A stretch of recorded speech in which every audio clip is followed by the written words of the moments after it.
IIT के preparation के दरमियान जब हम कुछ ऐसे किताब हैं जिनका नाम सुनकर के डर लगना शुरू हो जाता है, उसमें एक नाम है एसएस क्रोटोव।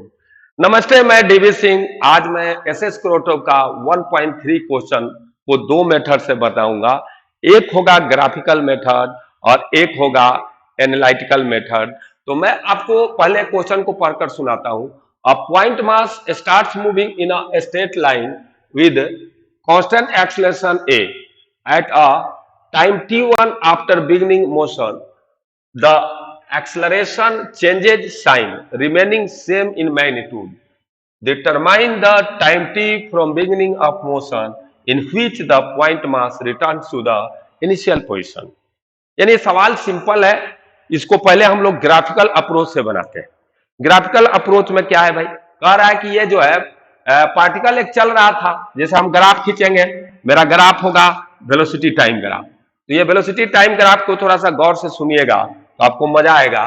कह रहा है कि पार्टिकल जो है एक्सेलरेट होना शुरू हुआ रेस से, तो यह जो है एक्सेलरेट हुआ, फिर यह क्या हुआ, एक सर्टेन टाइम के बाद यह डिसेलरेट होना शुरू कर दिया, और वह टाइम आपका t1 था, और इस समय यह एक्सेलरेट हुआ है, और उसके बाद सेम मैग्नीट्यूड से डिसेलरेट होना शुरू, मैंने रिवर्स कर दिया डायरेक्शन को, डायरेक्शन ऑफ एक्सेलरेशन रिवर्स कर दिया, तो लेकिन मैग्नीट्यूड सेम रहा। यानी ग्राफ अब ऐसे जाएगा, और जानकर ताजुब होगा आपको कि ये भी एंगल थीटा है, क्योंकि वेलोसिटी टाइम का ग्राफ है। और वेलोसिटी टाइम ग्राफ में आपको मैं बताना चाहूंगा कि जब भी वेलोसिटी टाइम ग्राफ का स्लोप क्या देता है, एक्सेलरेशन, और ये मैग्नीट्यूड बदल नहीं रहा है, सिर्फ डायरेक्शन बदल रहा है, इसलिए यह भी एंगल क्या होगा, थीटा होगा। अब देखिए, ये ट्रायंगल और यह ट्रायंगल आपके कंग्रुएंट है, ये ट्रायंगल और ये ट्रायंगल आपके कंग्रुएंट है। तो मैं साफ तौर पर स्पष्ट कर सकता हूं, ये टाइम अगर t1 है तो ये भी टाइम आपका t1 होगा, इसलिए यहां पर आपका टाइम हो जाएगा 2t1। अब क्या कह रहा है कि वो उसको t टाइम लग रहा है इनिशियल पोजीशन पर पहुंचने में शुरू से। तो आपको मैं बताना चाहूंगा कि जब t टाइम लग रहा है तो यहां पर ये टोटल टाइम t हो गया। अब मैं बताना चाहूंगा कि ये जो है अगर बेस है t1, तो tan थीटा का एक फॉर्मूला होगा। tan थीटा जो है आपका एक्सेलरेशन होता है, और यह एक्सेलरेशन जो a होता है उसको समझिए, यह एक्सेलरेशन अगर a माना जाए तो यह क्या होगा, यहां अगर वेलोसिटी v0 है तो यह a एक्सेलरेशन जो हम लिखेंगे तो tan theta is equal to a होगा, और ये जो है आपका v0 बाई t1 होगा। यानी अगर t1 दिया हुआ है तो आपको ये v0 निकल जाता है, हाइट निकल जाता है, और यह देखिए a t1 आ गया, देखिए a t1 आ गया। अब यहां पर आपको मैं बता रहा हूं उसी प्रकार यह हाइट कितना होगा, ये टाइम दिया हुआ है, कितना दिया हुआ है, ये भी एंगल थीटा है, ये भी थीटा है। तो नेचुरल है कि आपको यह अगर बेस को t-2t1 माना जाए तो यह तुम्हारा हो जाएगा हाइट, उसी तरह a into t-2t1, okay, t-2t1। अब देखिए क्या है, इनिशियल पॉइंट पर आ रहा है तो टोटल डिस्प्लेसमेंट 0 होगा।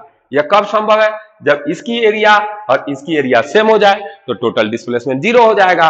तो इसकी एरिया हाफ इंटू हाइट हमारा आ चुका है a-t1, और बेस हो गया है 2t1 इज इक्वल टू इधर आ जाइए, तो यहां पर हाफ इंटू हाइट हमारा आ गया a इंटू t-2t1, और बेस आया है ये है t-2t1। अब इसको सिंपली आप सोल्व करें तो देखिए सारा चीज हाफ ए से हाफ ए कट ही गया, और यहां से आपको t1 आराम से t निकालना है, t1 के फॉर्म में निकल जाएगा। बहुत बेसिक है और बेसिक से बन गया।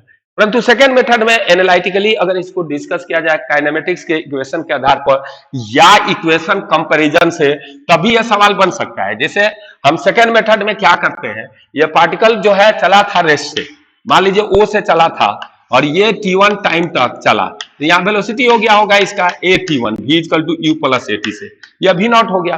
अब इनको यहां से यहां जाने में डिस्टेंस कितना ट्रेवल किए होंगे भाई, तो ये भी किए होंगे हाफ a-t1 स्क्वायर, ये डिस्टेंस इन्होंने ट्रेवल किया होगा। और अब क्या कर रहा है, यहाँ वेलोसिटी v0 हो गया, अब एक्सेलरेशन का डायरेक्शन बदल गया, यानी अब एक्सेलरेशन का डायरेक्शन इधर हो गया। तो बोल रहा है कि यहां पहुंचने में कितना टाइम लगेगा, तो अभी तक ले यहां से यहां आए हैं तो t1 टाइम लगा है, अब बचा हुआ टाइम इनके पास t माइनस t1 है और उतना देर में इतना इनको डिस्प्लेसमेंट करना है, लेकिन वह डिस्प्लेसमेंट इधर पॉजिटिव माने है, यह डिस्प्लेसमेंट नेक्स्ट मोशन के लिए क्या हो जाएगा, निगेटिव।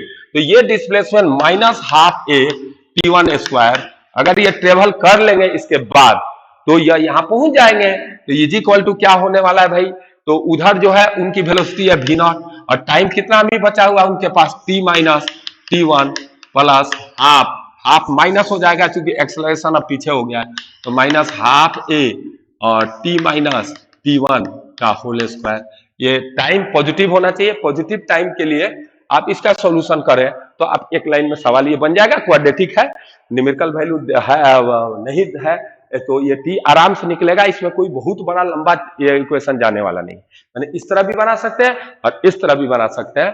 और देख रहे हैं कि जो भी सवाल आप देखेंगे 1 से 1 से यहां तक ले सवाल जो है सब इजी ही हो रहे हैं।